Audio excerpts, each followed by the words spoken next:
आदाब नमस्कार, मैं सदर सैफी और आप देख रहे हैं हमारा खास बुलेटिन। देश में चल रहे लोकसभा चुनाव 2024 के बीच तेलंगाना के पूर्व सीएम और बीआरएस नेता चंद्रशेखर राव ने बड़ा दावा किया है। चंद्रशेखर राव का कहना है कि क्षेत्रीय दलों का एक गुट सरकार बना सकता है। बताते चलें कि इतना ही नहीं, उनका यह दावा है कि एनडीए और इंडिया गठबंधन को उन्हें समर्थन देना पड़ सकता है। यह चौंकाने वाला दावा केसीआर ने एक इंटरव्यू में किया है। उन्होंने कहा है कि उनकी पार्टी बीआरएस अभी खत्म नहीं हो रही है, वह तेलंगाना के 17 निर्वाचन क्षेत्रों में दोहरे अंकों में सीटें हासिल करेगी। इतना ही नहीं, केसीआर ने बीजेपी की संभावनाओं, राज्य में कांग्रेस सरकार की विफलता और कथित दिल्ली शराब नीति घोटाले में उनकी बेटी के कविता की गिरफ्तारी को लेकर सवालों के बीच में भी यह बड़ा जवाब दिया था।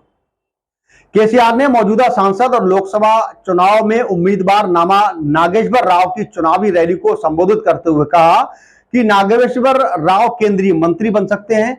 जब उनसे पूछा गया कि क्या वह एनडीए या इंडिया गठबंधन को समर्थन देंगे, इस पर केसीआर ने कहा कि मैं आपको एक हैरान कर देने वाली बात बताऊंगा जिस पर आपको विश्वास नहीं होगा। उन्होंने कहा कि इस बार देश में कुछ नया होने जा रहा है। उन्होंने कहा कि क्षेत्रीय दल अब बहुत मजबूत हो गए हैं और अब एनडीए या इंडिया गठबंधन को समर्थन करने वाले क्षेत्रीय दल नहीं रहे।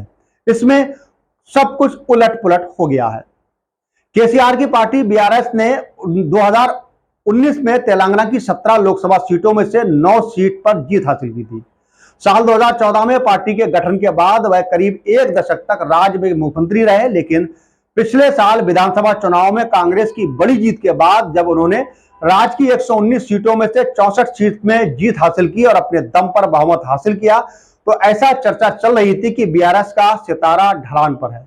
कई नेताओं के पार्टी छोड़ने से इस बात को और बल भी मिल गया। इस बात का एक सवाल के जवाब में केसीआर ने कहा कि कांग्रेस ने सत्ता में आने के 6 महीने बाद ही जनता से किए वादे पूरे नहीं किए। यही वजह है कि लोग रेवंत रेड्डी सरकार से नाराज हैं। केसीआर ने कहा कि उन्होंने महिलाओं को लिए मुफ्त बस टिकट वाला एकमात्र वादा पूरा किया है, वह भी बड़ा मजाक बन गया है। महिलाएं बसों में लड़ रही हैं और ऑटो चालक सड़कों पर विरोध कर रहे हैं। यही वजह है कि लोग गुस्से में हैं। किसान भी रेड्डी सरकार से नाराज है। मुझे लगता है कि इसका असर लोकसभा चुनाव में दिखेगा। केसीआर ने कहा कि उनकी पार्टी 12 सीटों पर चुनाव जीत सकती है। जब उनसे पूछा गया कि उनकी हार की वजह क्या है, लोगों में क्या नाराजगी है, तो इस पर केसीआर ने कहा कि उनकी सरकार में तमाम लोगों को बिजली, पानी और सिंचाई के लिए पानी की स्थिति पूर्ति मिली है।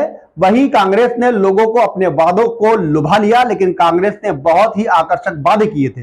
कांग्रेस ने बीआरएस के बीच में वोट शेयर का अंतर 1.8 था। हमने राज्य विधानसभा लगभग 1/3 सीटें जीती, जो छोटी बात नहीं है। उन्होंने कहा कि अगर कोई हार नहीं सकता तो जीत भी नहीं सकता। केसीआर ने दावा किया है एक छोटी सी बात थी, लोगों को लालच की वजह से विश्वास करना पड़ा। वहीं कांग्रेस ने अपना कोई भी वादा पूरा नहीं किया, जिसके कारण कांग्रेस का आज विरोध हो रहा है।